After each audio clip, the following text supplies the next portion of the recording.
Hey guys, welcome to the Liberal Hive Mind, a channel solely focused on exposing the abundant hypocrisy of the left. Now you guys know my opinion on the whole Alvin Bragg prosecution situation. I don't think it's going to play well for the Democrats, but generally we've been talking about the fallout or the effects politically on a national stage, but where I really think it's going to have the heaviest impact, the most impact, is actually within the state of New York, a state that is shifting right faster than any other in the union. The question, of course, is why is New York shifting red? Well, we've covered it a million times.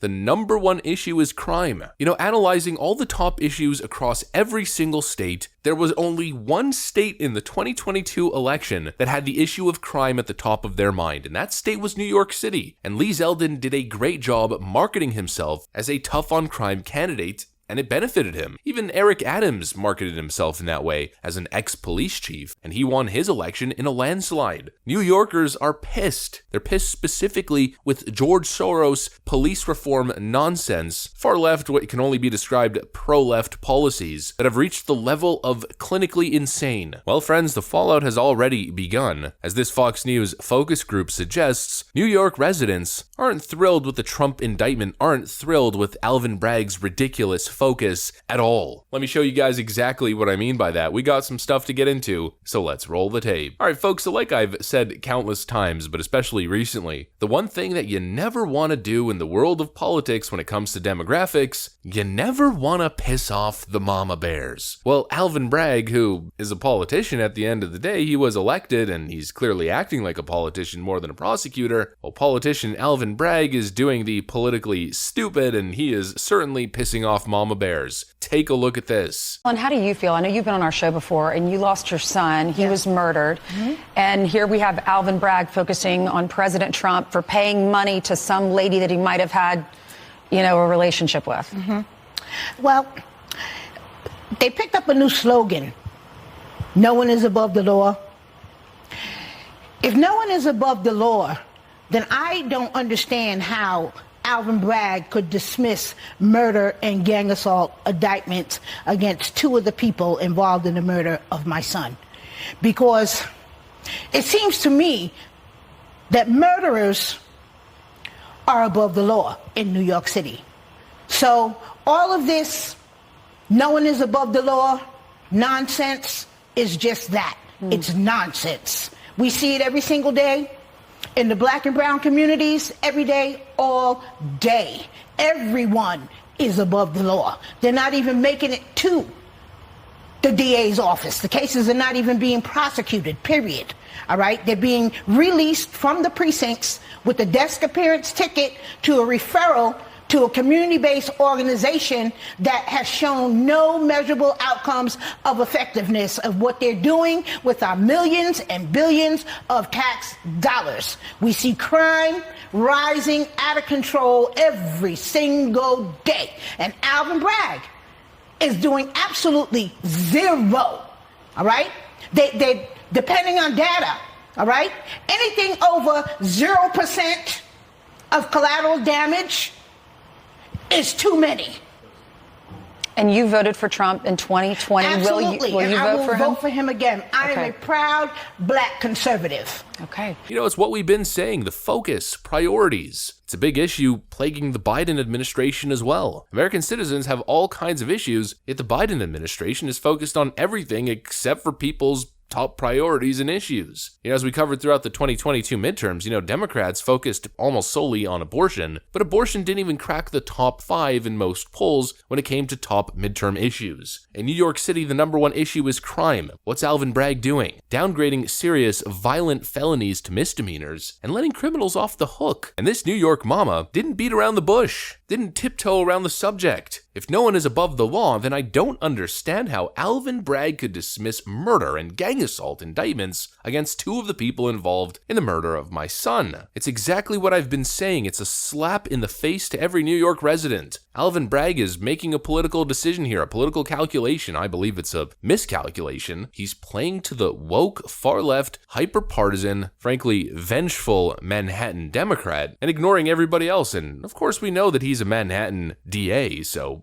he's gonna play to his own target audience for sure, but it's gonna have a ripple effect statewide, the same way that it's gonna have a ripple effect nationwide. This plays great into the out-of-their-mind Blue Anon psychopath on Twitter. Get Donald Trump at any and all cost. Let's imprison our political enemies as we fight fascism type people. But everybody else, I think, is looking at this thing mostly confused. The reports in New York and most Democrat cities, crime is on the rise. You are less safe than you were before. We've seen reports in New York going back to the bad old days. And what is the justice system in New York focused on? Prosecuting a former president of the United States because of Orange Man bad, based on a non-existent white-collar crime that even Stormy Daniels, the supposed victim, admits aren't even serious. Would it give you any kind of closure with your time involving Donald Trump to see him jailed?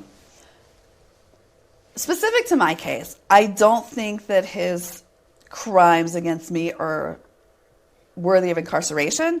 Even Stormy Daniels, who Democrats paint as the victim, even though she's the perpetrator, who, by the way, was just ordered to pay Donald Trump $120,000 on top of the $500,000 she already paid him in legal fees. Even extortionist Stormy Daniels admits that the alleged crime isn't even worthy of incarceration. That's if it was a crime in the first place. It's not. Yet these out-of-touch Democrats are pretending as if it's the most serious crime of all time. I mean, Alvin Bragg literally called it possibly the most important investigation in American history. You cannot make this stuff up, and just to show you how out of control and out of touch these elitist New York Democrats really are, take a look at this Stephen King tweet that I've been saving for the last week or so, just waiting for a moment to put it into a video. Stephen King on Twitter writes, "Trump defenders blithely ignore the fact that he cheated on his wife." What? What are you even talking about? As if that's the crime of the century? Trump people are defending him, but they're ignoring the fact that he cheated on his wife. First of all, little Stephen King, Bill Clinton. Second of all, you don't even know that. You don't know Donald Trump's relationship with Melania. We don't know the agreement that they have. We don't know their personal affairs. First of all, it's none of your frickin' business. Second of all, that's the big gotcha to Trump defenders and Trump supporters. Oh, those terrible, evil Trump supporters defending his crime. How could you defend him? You're ignoring the fact that he cheated on his spouse. The most serious crime of the century, cheating. Well, if that's the case, then I'm pretty sure Eric Swalwell should be facing life in prison. And let's not even start with Bill Clinton. Oh, the most serious crime and most important investigation in American history, Alvin Bragg says. An NDA payment, a non-disclosure agreement. Oh, he falsified business records and claimed it as legal fees. Ho ho ho, real spooky stuff. I mean, that's literally the only thing that they actually have. They tried to pass it off as legal fees instead of listing it as a hush payment, an NDA. That is a very minor misdemeanor. The most serious crime in New York City history. Meanwhile, people are getting gunned down, stores are being robbed, people are being assaulted, hate crimes are reaching near epidemic level. And this is what they're focused on, a frickin'